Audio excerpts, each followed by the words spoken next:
we now officially move on to the another good panel discussion that we're going to have, and we just can't talk about any other infrastructure network in today's age without looking at the aspect of sustainability and the climatic impact that we're having. And obviously, infrastructure sector cannot be immune to that.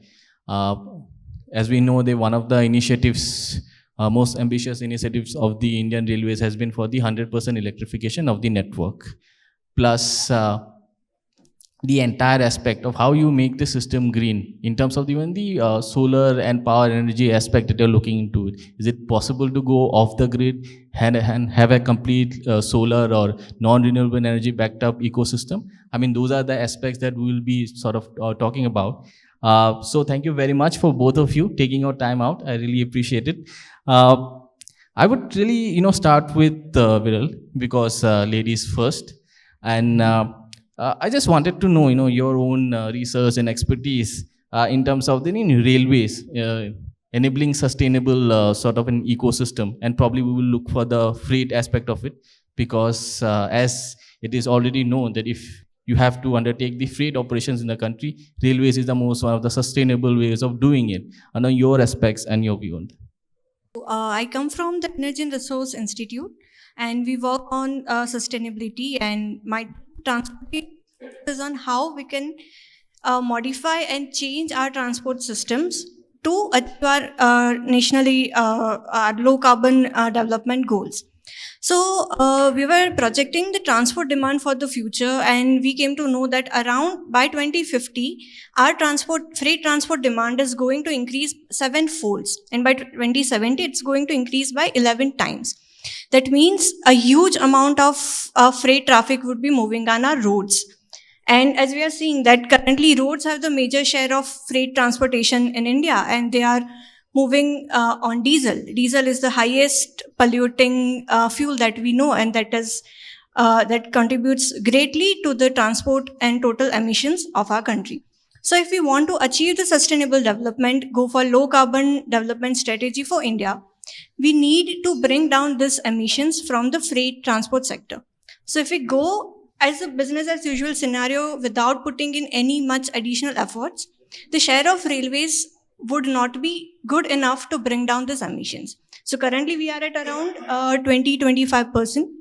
But if we achieve the goals that we have laid down in National Rail Plan and Gati Mission 3000 MT document, by 2050, if we are achieving 45% of railway share and we are continuing to grow at 50% by 2070, we'll be able to bring down the emissions, freight transport emissions to around 50-60%, which would play a very crucial role in identifying and understanding and putting India as one of the strongest country who is actually working on sustainable development. Though we have a very large population and many constraints related to land availability and everything.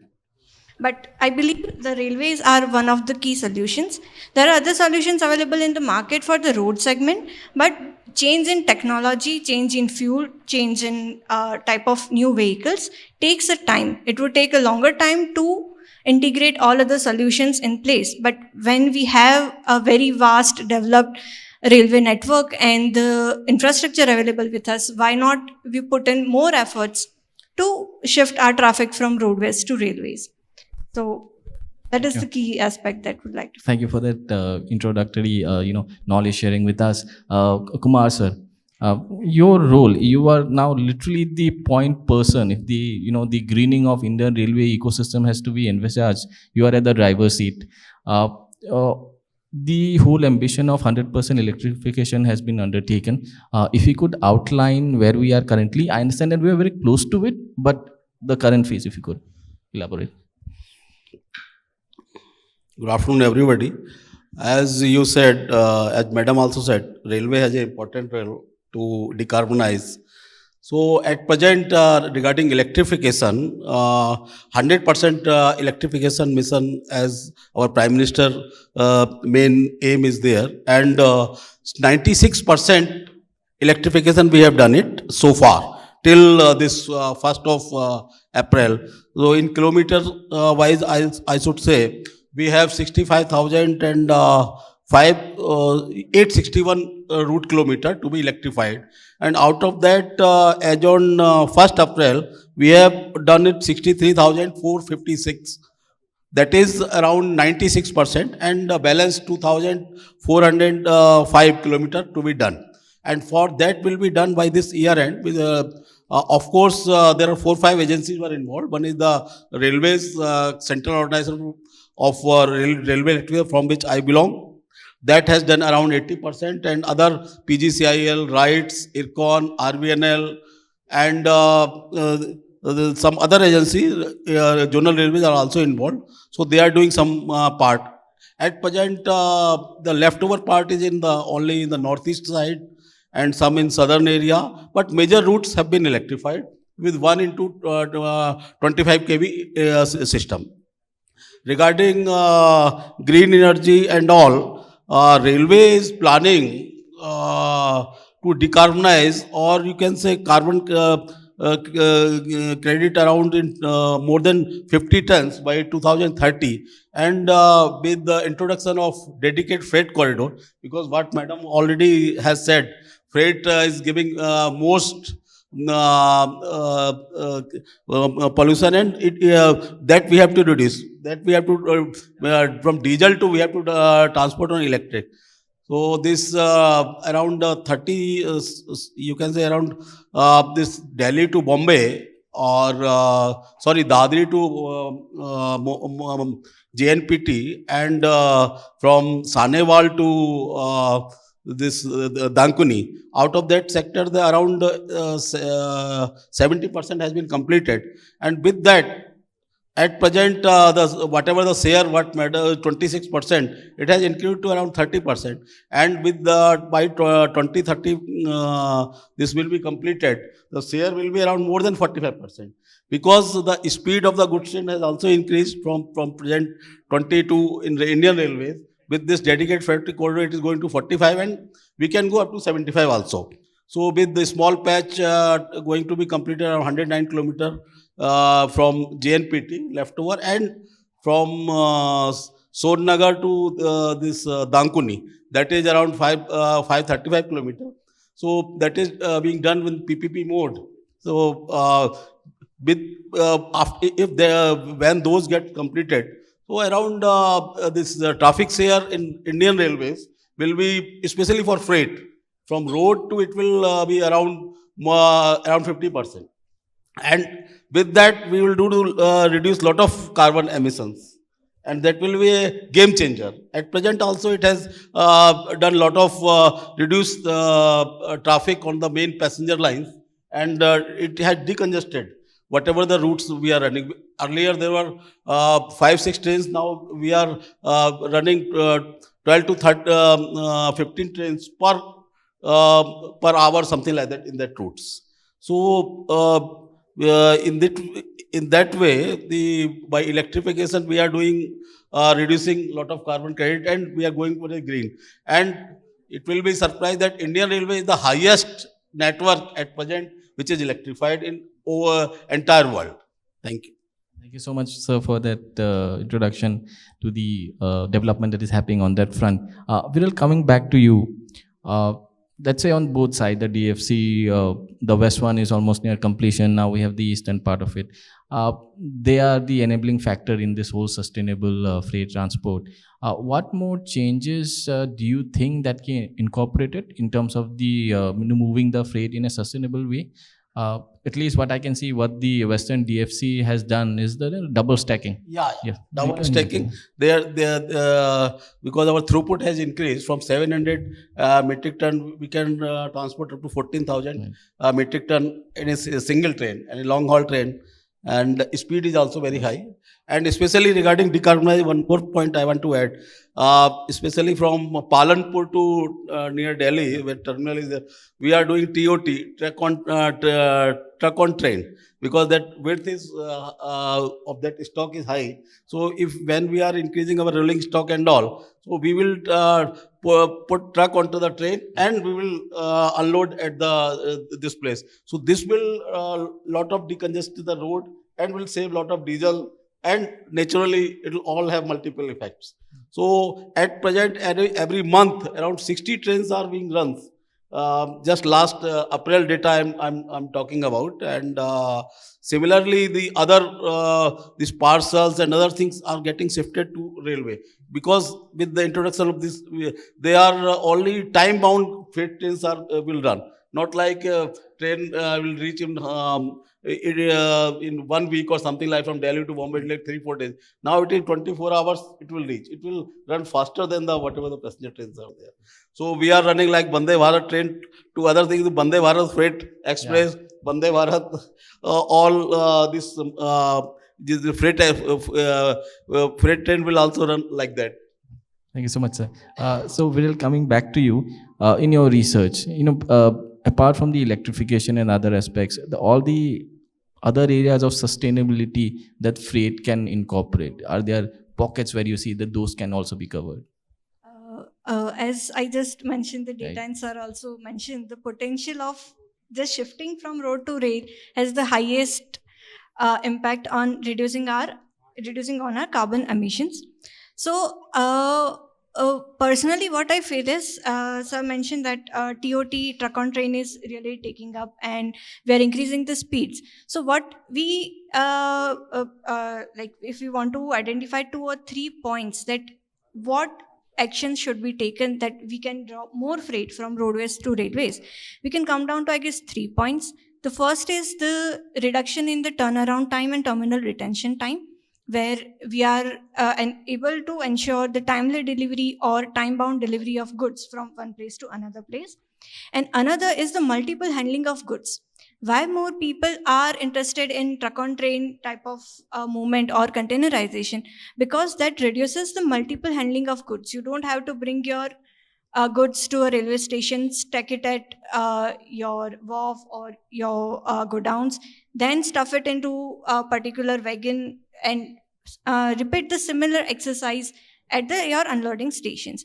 So there are certain changes in the way goods are being managed could be undertaken, which also includes mechanized handling facilities, improving efficiency of our labors, and maybe we can have a bit of time bound operations.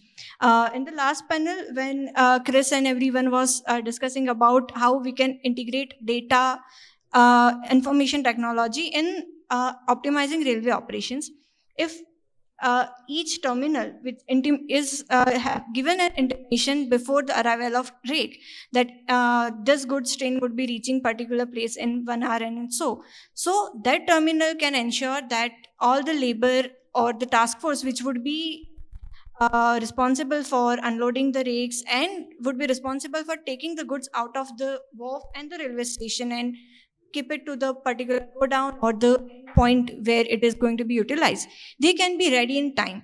Because many times when we go on the ground and we meet the private players or the laborers, what they are saying is we are not aware at what time the train would be available, at what time the rake would be available. So many times a very high time is wasted for arranging the labor and the required vehicles to carry and handle the traffic. So if we have a particular advanced intimation system or some sort of high level of coordination and accurate coordination between both the places and parties, then we may save on our terminal retention time and the total turnaround time of the railways. And similarly, improving the railway terminal infrastructure is very crucial and important, because at many times the freight terminals are very congested. There is restrictions on the movement of freight vehicles. There is congestion, there is encroachment, the road is not even. So if all of these issues are addressed with we encourage the private participation as well for that, then the movement of goods around the railway station would also improvise, and there would be less choking of traffic and trucks around the railway stations, which may even help private players to come in, because they don't want to get into hassle of constantly coordinating with their transporters and truckers that hamara truck kahan pe pahuncha, how long it will take, and all this stuff. So those type of changes should be incorporated. and system. Viral, just wanted to have your views on the Gati Shakti cargo terminal, the initiative, because Mr. Sovit Bhannagar was there from DFCCIL yesterday, and he talked about the progress being made on tendering of cargo terminals on the Gati Shakti initiative. Definitely, they will have to come along the DFC. Then only it makes sense. Uh, in what way do you think that policy should be able to, help? Let's for example, trucks on trains. Only when you have the terminal align and position in that very network system, then the trucks on trains would be viable. So, your opinion on the Gati Shakti cargo So, terminals? policy is one of the fantastic move by railways, we can say, because earlier for the private terminal policy and private siding policy, there were certain constraints and issues faced by the private players regarding what is the approval time for getting your terminal sanction, and everything used to take a very long time. But GCT policy has put a set timeline where all the processes are really speeded up. So the development of terminal has been more fast. Private involvement always comes up with very good technology and more efficient systems, because the more traffic they would handle, they would earn more, and everyone wants to maximize their benefits of their investment. So operations are more optimized when it is being handled by the private player or the operator. That is what our primary understanding from the ground is. Another thing that GCT would be really helpful is they also have the provision to set up the private freight terminals on the railway land, which is more connected, or is in near proximity of the railway stations or existing railway lines. So that would be helpful to then they would have to put less amount of rail to connect it with the main infrastructure. And for truck on train, one of the best thing I feel about it is, for operationalize truck on train on your network or on your terminal, all you have to provide is a ramp, a robust ramp, which would be connected to your approach road. So trucks would directly come, they would be connected, the ramp would be connected with the train, and it would just take off. So without having much infrastructure or capital investment, we can run this initiative or this type of trains on DFC and have the benefit of like higher speeds and assured deliveries. Yeah. Sir, coming back to you, your responsibility obviously lies at the core network, but your experience being in the Indian Railways and the Yeah. ecosystem. Regarding this, I will also add at present what she has told regarding the planning. Railway has already gone ahead, and especially DFC is only serving the Indian Railway also. Only this is a part of that. And regarding 112, all junction stations, they are for freight only. So the tender has been invited for all 112. Only 28 at main stations. The interest has been shown by the private vendors, and some of the stations are being developed on PPP mode. At least 4 5 have been developed, and with that, what you are saying, all multi-modal logistic park and GCT, this cargo goods terminal we are developing, all facilities are being done, and it's just like a private. We are doing the containers small size, just like we deliver like a parcel or FedEx. This party will get, and it will be segregated because private players will be there, and they need not to bother. They have to just give at one place and take it at another place. So the railway, all juggleries will be avoided. It will be a single window system. And because why the railway has lost the traffic, because all there are a lot of formalities, and one place they have to load, unload, again load, unload. So those with that jugglery, people go for the road, despite being costly and it takes time consuming. Of course, it's not environment friendly also. So these things has been is being removed. Of course, railway is very keenly thinking, and very soon it will be implemented, and things will in this year or next year you will see the lot of sea change. And with this policy, I think freight will come and a lot of traffic will also get attracted. This with the logistic parks and other things.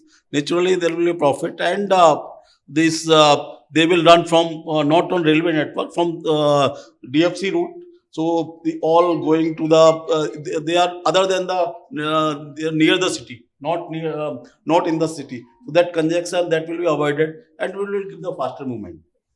Also, sir, to add on to that, one of the reasons that the road share is higher and railway sort of ideally should have been the point person or the lead. It's also because it is my experience. Once I visited cargo terminal in Gurgaon. Yeah. Now the aspect out there or the issue was out there was not the infrastructure or all that other stuff. The aspect or the most important part out there was the customs. Because in a cargo terminal, the customs I think are the most laborious one.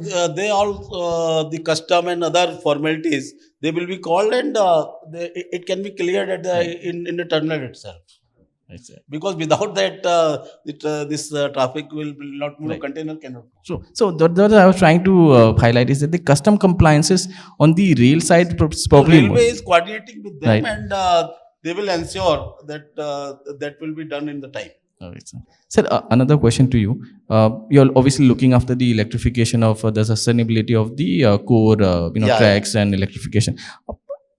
In your opinion, let's say, are there other pockets? Let's say it could be a station. Right now, the stations, my understanding is not purely based on renewable energy or solar energy. Yeah. The stations will still run as of now the thermal power, those generated energy. Yes, How yes, do you see, let's say, those some core pockets here and there where the electrification or let's say solar based or renewable energy should come in? Yeah, that is correct. In railway is also planning from Government of India policy, the 500 gigawatt by 2030 from solar, wind, and other mode of transportation. Generation of electricity. Especially, I can give you figures for solar. The wind power 143 megawatt railway has already contracted, and it is being generated. It has given to the grid from wind itself by different places in different railways, especially Rajasthan, Southern Railway, and in Maharashtra by Central Railway. From our unit, we are generating the wind power and giving to the grid, and equal amount of concession that we are agreement is there from the SEBs. In solar power also, with 250 megawatt rooftop has been awarded by a railway agency, that is a railway public sector REMC limited, and lot of solar power plant we have made, and we are giving to the grid. And another innovation recently we have done it with station electrification. Whatever we are generating, we are utilizing, and in railway workshop, maintenance depots, and offices, especially daytimes. And one more innovation we have done it for running room and all. In the air conditioner, what we have provided, because we have to give all air conditioner to our loco pilots and all, AC atmosphere. So we are put the solar type AC. So in daytime, we are utilizing in his office, and night there is no use. So we are saving lot of electricity on air conditioning, because air conditioning is the largest load on largest burden on our electricity consumption. So this special type of AC has been procured, and they can be run on the normal electricity in the night time. So with this and one more thing regarding traction electrification we are doing. Naturally, the power supply we take from SCVs, that is generated from thermal.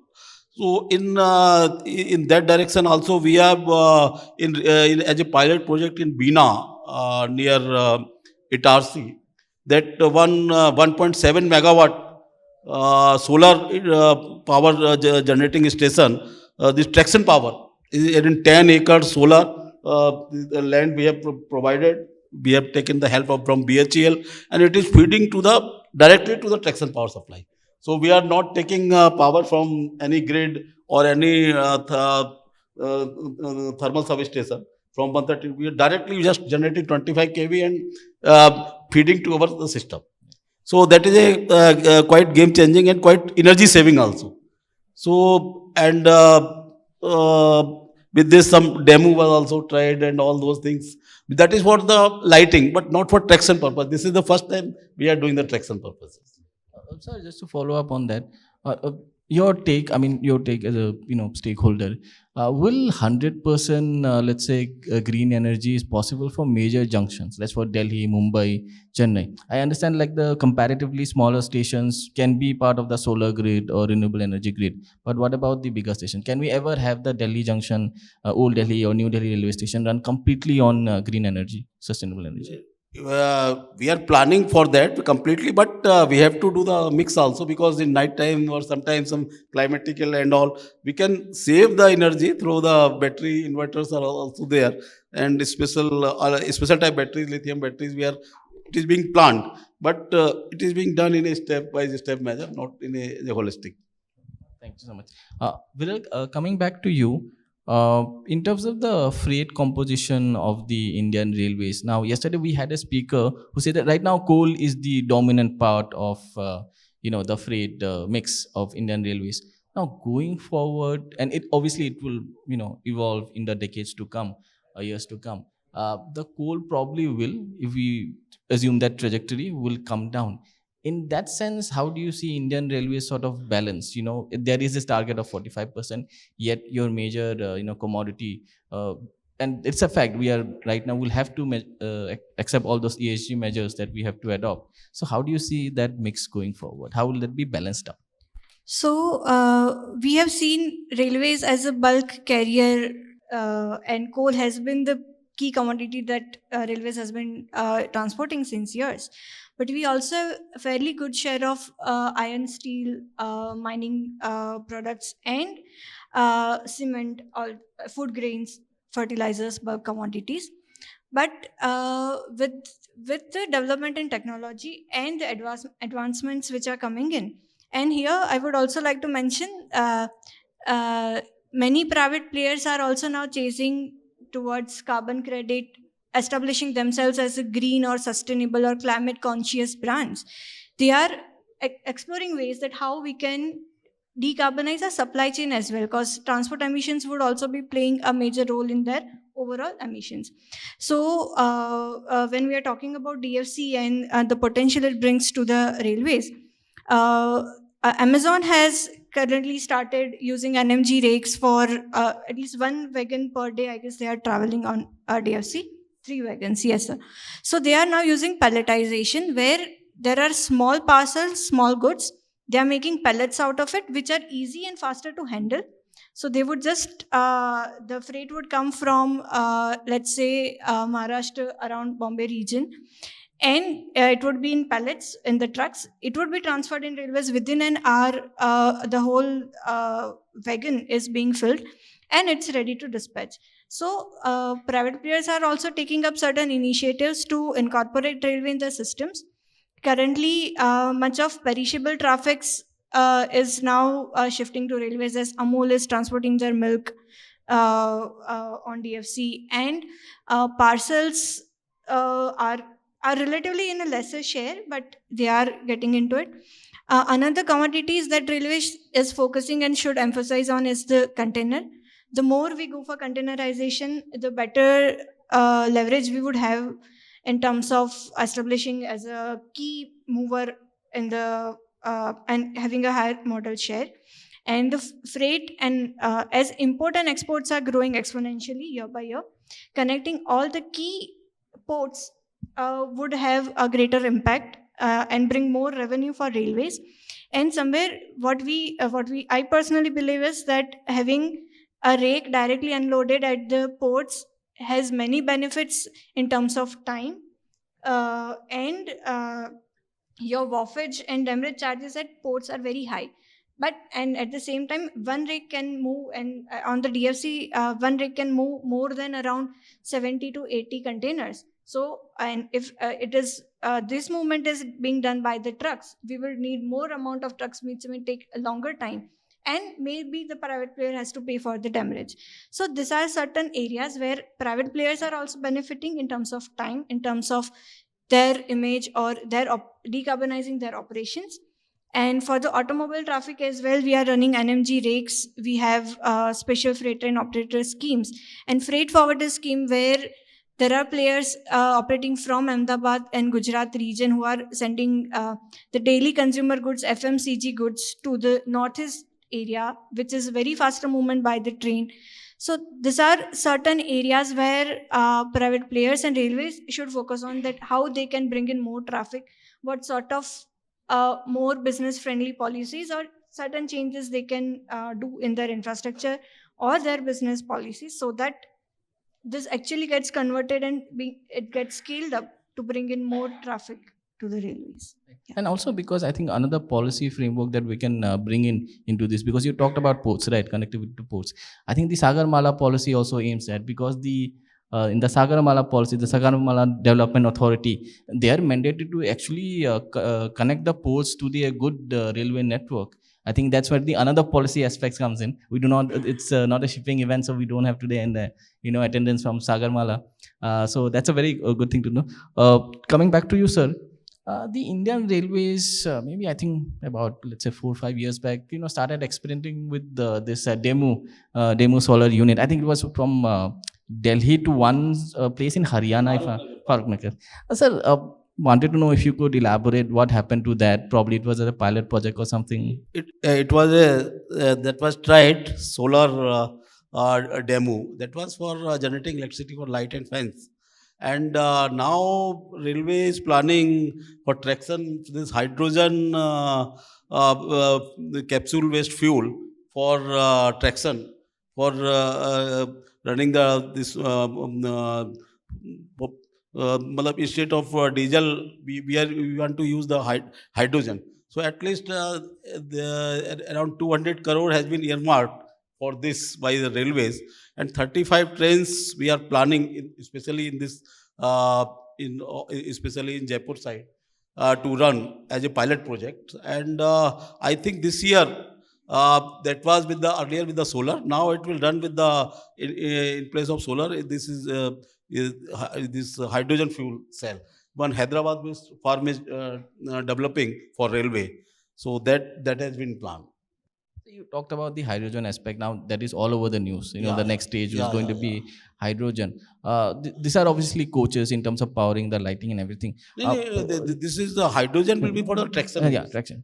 And obviously enabled by the fuel cell. It will be utilized later on for other this in locomotive, diesel locomotives.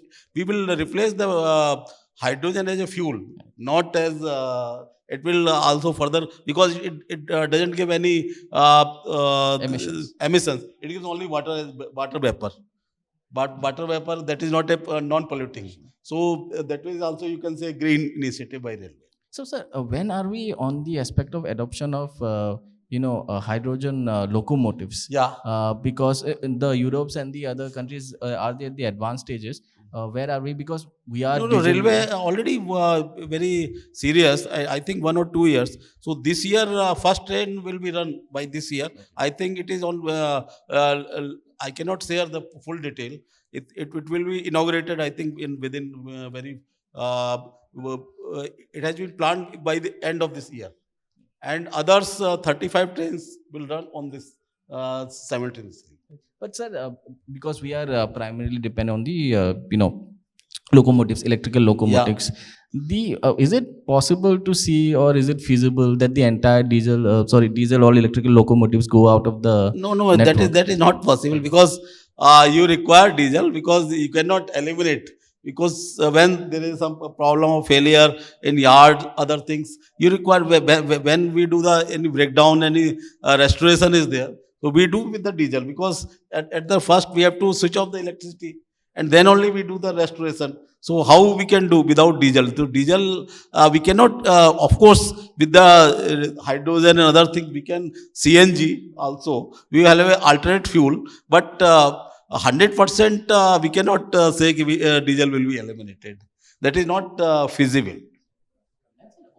Operating on the hydrogen locomotives, will it be much more cost effective? I'm just trying to understand. That at present I cannot answer, because later on, once it will be fully operational, it will come cost effective. At present it is initial development stage, and the time of development you cannot compare the cost and all. That need not be justified. I will ask you one more questions. You said that electrification on the northeast region is Yeah, some yeah. is yet to be covered. Give us an outline. I come from northeast, so I would No, no, like I to know. was in Northeast just recently. I was posted there. Right. I was additional general manager in Guwahati. So I Okay. know all nitty gritty, especially at that place, terrain is quite different, especially from if you are from Northeast, from Lumding towards South Agartala, there is a called hilly, and there is a track sinking is also problem is also there, and a lot of tunnels are there. So in that route, suppose this Manipur is yet to be connected. There, I think 30 more than there are a lot of tunnels are there, and the quite long tunnel. It's not simple. It's a 5 kilometer tunnels, especially to Gangtok, Sebak to Rangpo. That work is going on. With that, all 3-4 kilometer tunnels are there. So in that, this electrification work and other works, laying of the track, it takes little bit time. And no, it is a different technology had been used. Track is ballastless, and your OHE is different. You have two different type of. You cannot put like pole or something like that. And if it is a longer than more than a 1 kilometer, you have to do the this your ventilation system. You have to provide just like here in tunnel. You have to do the exhauster and all ventilator. You have to provide. So and then later on with all safety norms, you have to take certificate from CRS also. Then only you can run the train.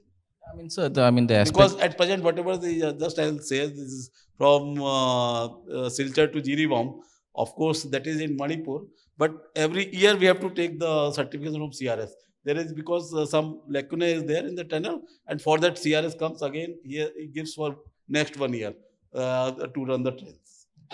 Correct me if I'm wrong, but I think till Guwahati, the main railway station, the electrification has Yeah, been yeah. To correct. Guwahati, that Yes. all trains are going up to Lumding, and I think by this year end, you can go up to Tinsukia or Dibrugarh with the electrified train, right from either from Rangia side or through, and that side also. Both sides will be electrified. Sir, Because at present there is a problem comes from the substation traction power supply, because we have to there are 10 states are there, and railway has to coordinate all those states to take the electricity. So once these all new modernization, solar and other hydrogen, other things comes up, then railway can generate their own.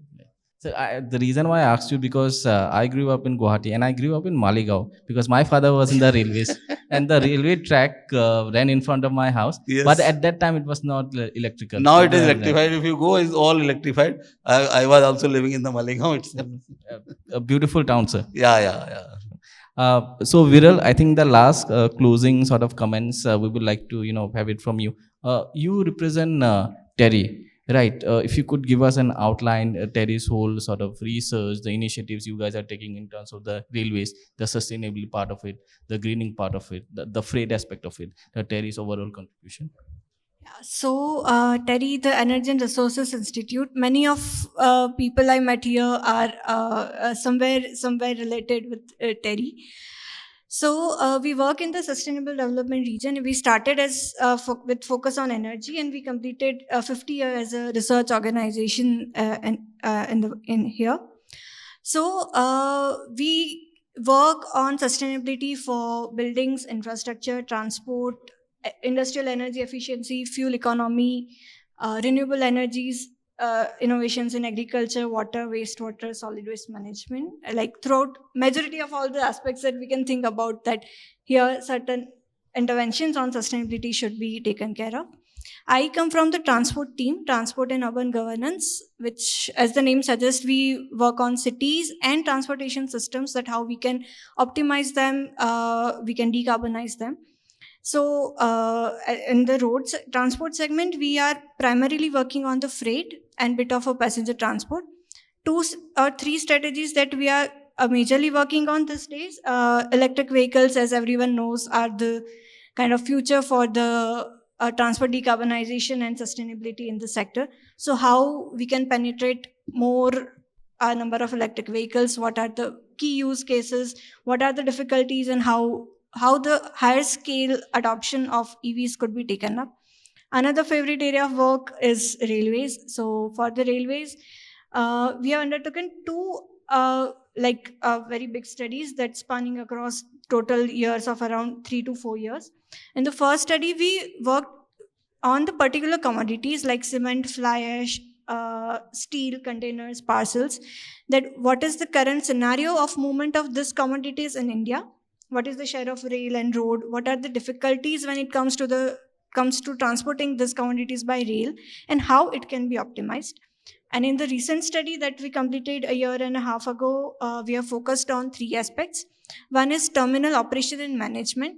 That terminals are the key point of handling any traffic, and it is also the key point where private players are being connected with the railways. So, अगर first point of contact पे ही कोई conflict हो रहा है, issues हो रहा है, then they would think about how we should go ahead with this facility. So we have dwelled deep into what are the issues or what are the possible scope of improvisation for the terminals to reduce the turnaround times, that where like we are giving priority to the passenger trains and freight trains are waiting at the loop lines or at stations. So how we can improvise those waiting times and result in shorter turnaround time. We have also focused on the freight marketing policies, that how we can strengthen the collaboration with the private players, with the customers, and ease certain pinpoints being faced by the private players. And on the tariff aspect as well, that how we can change or modify our pricing system and rating system so that it is more competitive with the road for particular region, and how we can make it more appealing to the players, because अगर आपका cost save हो रहा है तो like people would always prefer cost saving over emission savings. So we need to make it cost effective if we want to make it more sustainable and leverage this model change.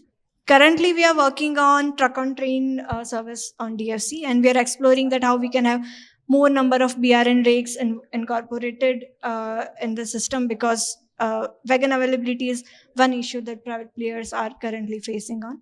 So I guess that is what In addition to truck on track, the tanker on train track is also going on, just like for milk tanker, especially from the Gujarat to north. So thank you both of you. It's been a very interesting conversation out here. I will open the panel for any Q&A from the audience side if anyone are interested. Hello, Mr. Kumar. My question is for you.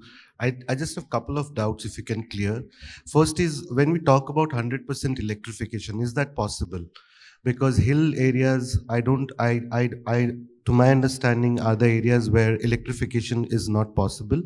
And second is that you talked about hydrogen fueled cars, but those were also for heritage and hills only. Hydrogen for heritage, if I'm not wrong, was the name, those 35 trains, because hydrogen fuel cell trains cannot be run with overhead electrification traction. So possibly that's not something, so both cannot be done. Either you are 100% electrifying or you're running hydrogen trains, right?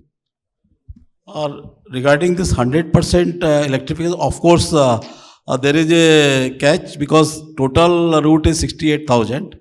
I told the only the 65,861 that it is only electrifiable. These all narrow gauge, heritage, and other routes are left out. And especially what you are saying regarding hydrogen, that modality it will run is a 35 heritage train will be run, not for all those places. And regarding this OHE is there, that I am not aware, that that aspect I have not examined. All right, thank you. So thank you very much, audience. So we will formally close this panel discussion, and a big round of applause for both the speakers. And I think their knowledge sharing has really been enriching for us.